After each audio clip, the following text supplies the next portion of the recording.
Hello, today we have Abby and Andrea who will talk about the Great Depression. Pay close attention to them. Hello, Abby and Andrea. Hello. Hello. Tell us about the unstable economy in the late 1920s. Okay, well, we had the stock market, and it was a system established for buying and selling shares of campaigns. Sometimes circumstances in the stock market led to a long period of rising prices, which is known as a bull market.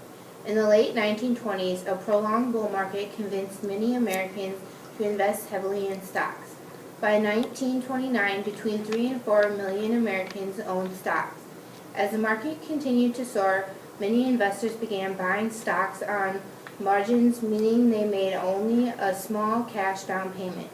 For example, with $1,000, an investor could buy $10,000 worth of stocks. The other $9,000 would come as a loan for a stockbroker. As long as prices kept rising, buying a margin was safe. Market crashes on October 29, 1929.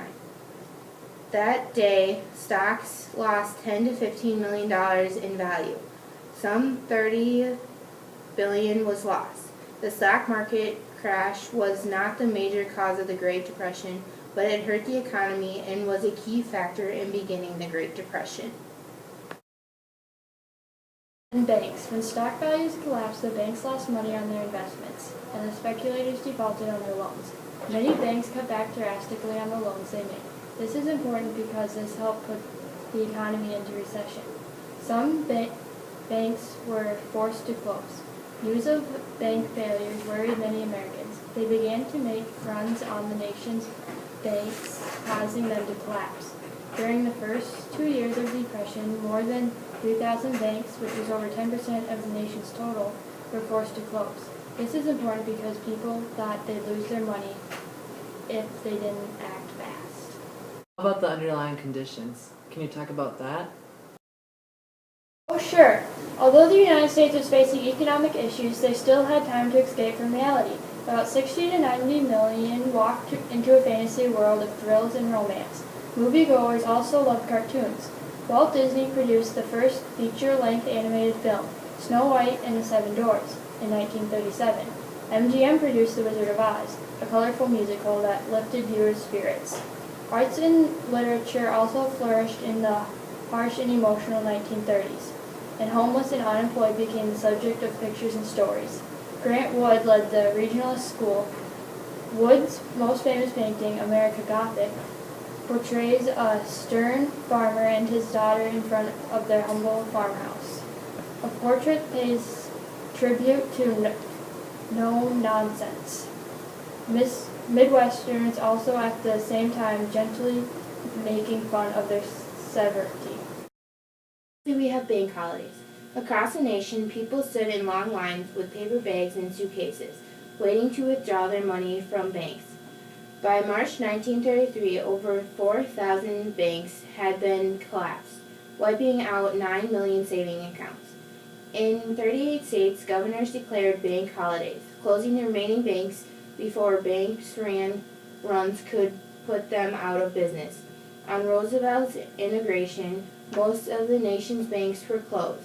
1 in 4 workers were unemployed. The economy was paralyzed.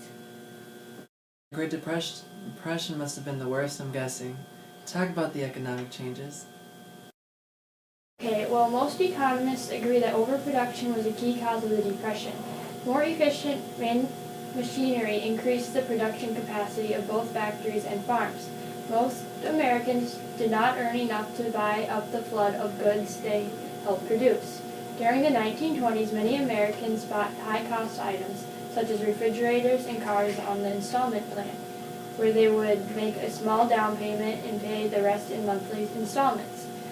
The slowdown in retail manufacturing had repercussions throughout the economy, which put several Americans out of work.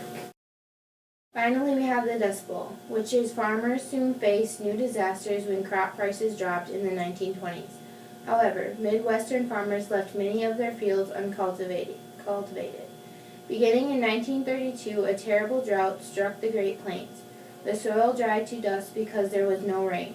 It ranged from the Dakotas to Texas. America's pastures and wheat fields became a vast dust bowl.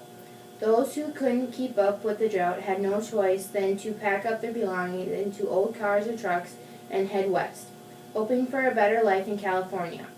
In California, they lived in makeshift roadside camps and remained homeless and impoverished. Fantastic. Now talk about the government's involvement. Congress passed 15 major acts to meet the economic crisis, setting a pace for new legislation that has never been equal. Together, these programs made up what would later be called the First New Deal. The New Deal was not based on a clear strategy. Roosevelt was not an intellectual, nor did he have a strong political ideology. Roosevelt sought advice from a wide range of advisors with experience, academia, business, agriculture, government, law, and social work. Roosevelt's advisors were divided roughly into three main groups. These advisors had grown up in the Progressive era, and their approaches reflected progressive ideas. The first group supported the New Nationalism of Theodore Roosevelt. These advisors believed that business and government should work together to manage the economy. The second group blamed business leaders for causing the Depression. Finally, the third group supported the New Freedom of Woodrow Wilson. They too blamed large trusts for the Depression, but they believed the government had to restore competition to the economy. Programs. The Emergency Banking Relief Act required federal examiners to survey their nation's banks and issue a Treasury Department license to those that were financially sound. With the Agricultural Adjustment Administration, the government will pay farmers not to raise certain livestock, such as hogs, and not to grow certain crops, such as cotton, corn, wheat, and tobacco. There were several agencies, such as the National Recovery Administration, which controlled industrial production and prices with industry. Certain codes of fair competition and civil conservation corps, which employed single men ages 18 through 25 for natural research, conservation, and etc. One way the New Deal was trying to put back unemployment people was through the Public Works and Emergency Relief Program. And aside from that was the Civil Works Administration, because neither FERA nor the PWA had reduced unemployment significantly. The CWA hired workers directly and put them on the federal government's payroll. By the winter of 1933, the CWA employed 4 million people. 300,000 of them were women.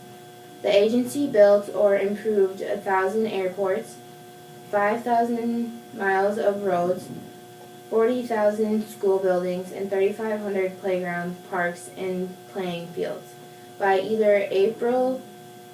early April 1934, Hopkins had shut down the CWA and fired the 4 million workers the agency had hired due to so much spending. Deficit spending. To pay for Roosevelt's first New Deal and second New Deal, Roosevelt had begun deficit spending. He had abandoned a balanced budget and began borrowing money to pay for his program.